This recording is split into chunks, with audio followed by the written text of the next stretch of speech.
I'm making a video game with underwater mechanics. In this devlog, New enemies, additional levels, feedback fixes. One of the playtesters mentioned the difficulty descriptions not being filled out, which I had left out for later. I added textual descriptions without adding numbers since I don't want to reveal those yet. Since I lowered the oxygen to make difficulty harder, I also balanced the health amounts so there's not just a single health unit increase. Fortunately, the UI scaled things appropriately.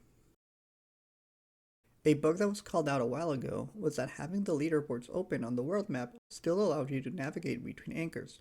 This bug is caused by allowing automatic navigation, which still targets the buttons even though they're behind the current panel.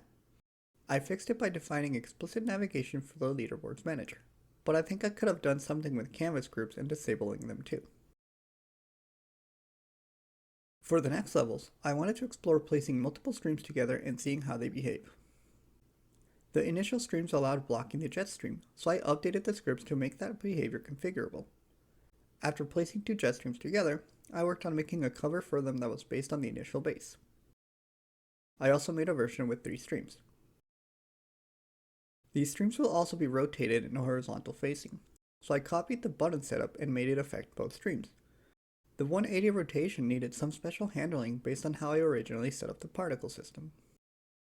After fixing the gizmos, I tried the new traps and realized they also need their offsets tweaked. Since the offsets will vary by stream arrangement, I built a scriptable object that holds the map which defines an offset based on the stream size. The offsets are just a map of a stream size and how much the source point needs to move up or down.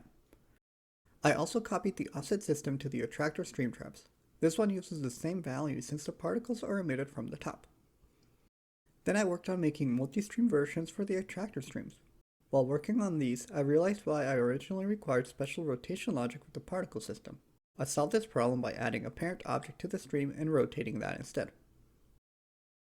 I also created decorations for them, based on the shape of the initial attractor stream. Here's what those look like. I'm not sure why the bubbles collect on the right side, but it doesn't bother me enough to try to fix it. With the rotation problem fixed, I've replaced that specific variant with a generic attractor.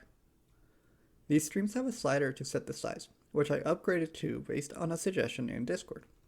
However, I ran into problems with them not saving the values correctly and reverting at runtime.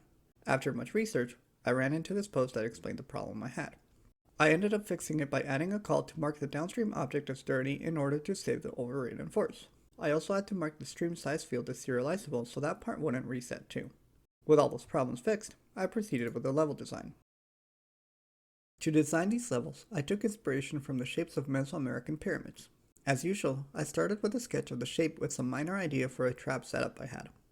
I laid out the general shape first. This level will have a shared path and a chest on each side. For the left side, I want the player to be able to see the chest and know they have to go all the way around. I started by nailing down the distance on the left chest. I wanted the right side to have a staircase-like shape, so I blocked that internal part next. The initial distance and layout was within the desired size metrics, so I proceeded with a trap setup. For the main entrance in this level, I wanted to feature a rotating circle spear and add some water stream jets that would push you into its path. That rotating enemy gave me an idea to have a spike that rotates in place, so I first used a 2-point spear to do that. I also tried repurposing the crab logic to make a spear that both rotates and moves horizontally or vertically. I really liked how the travel behavior turned out. The speed that this trap travels at felt too fast in the middle, so I added some logic that lets me override the travel speed between points. Now the player can dodge the spike in this section since it moves slower, which was a problem I was running into while playing the level. I played through the left side and adjusted traps until that side could be completed without getting hit. Since both versions of the spike aren't distinguishable, I played around in A-Sprite with a variation of the fixed rotating spear and tried an idea based on a clock's hand. Happy with how that looked, I replaced the old version of the anchored spear with a clock hand version.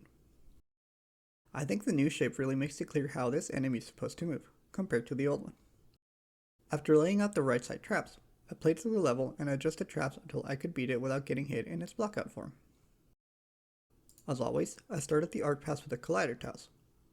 Since these tiles are designed to take at least 2 tiles for a complete wall, I had to adjust some areas to make them slightly thicker.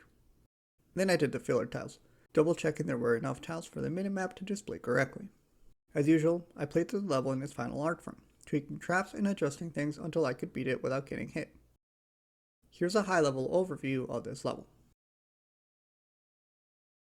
Since level 4 introduced new enemies to the game, it felt right to deviate from my original plan and make another single chest level to introduce these enemies. I started with a quick sketch that would give me room for both types of traps. The first version of the blockout felt a little too big, so I adjusted the vertical section and shrunk it. When laying out the traps, I wanted to teach the player that the 2-point spike moves both vertically and horizontally and doesn't always rotate. I made a part of the level to highlight that.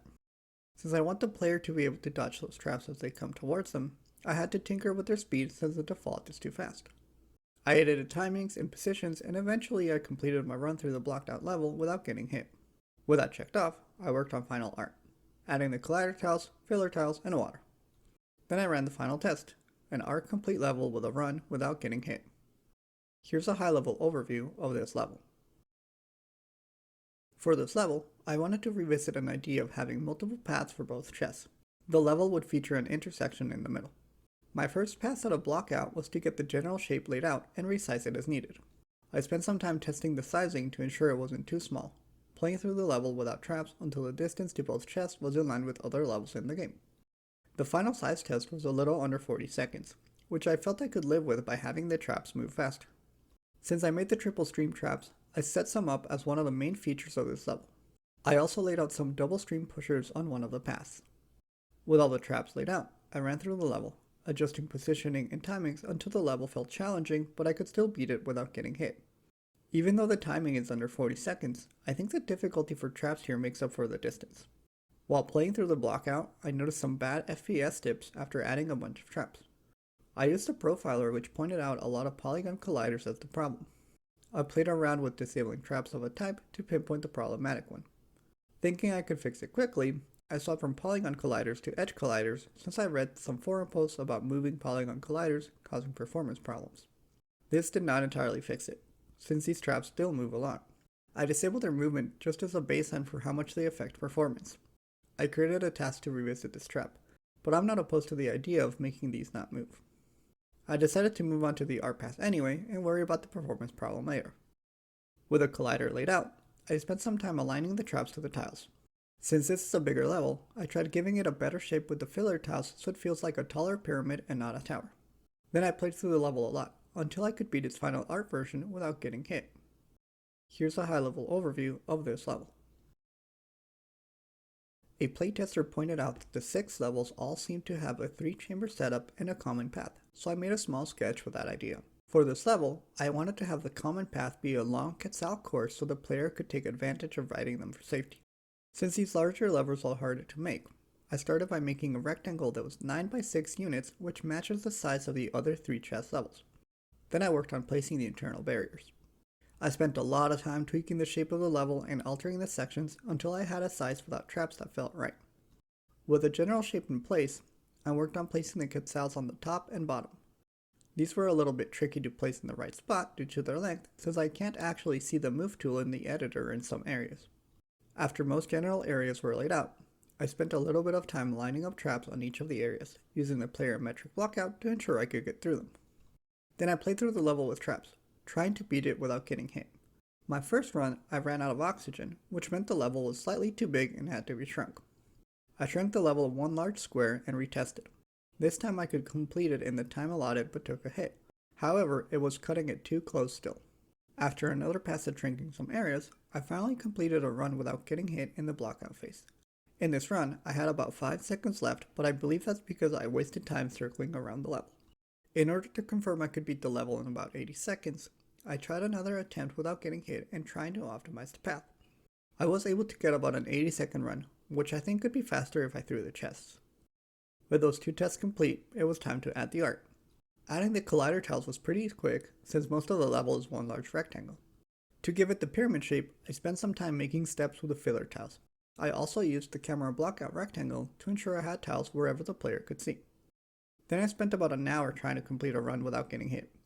Since there were certain areas where I consistently had trouble, I tweaked those to make them easier to beat. Finishing this level means all 4 worlds are complete.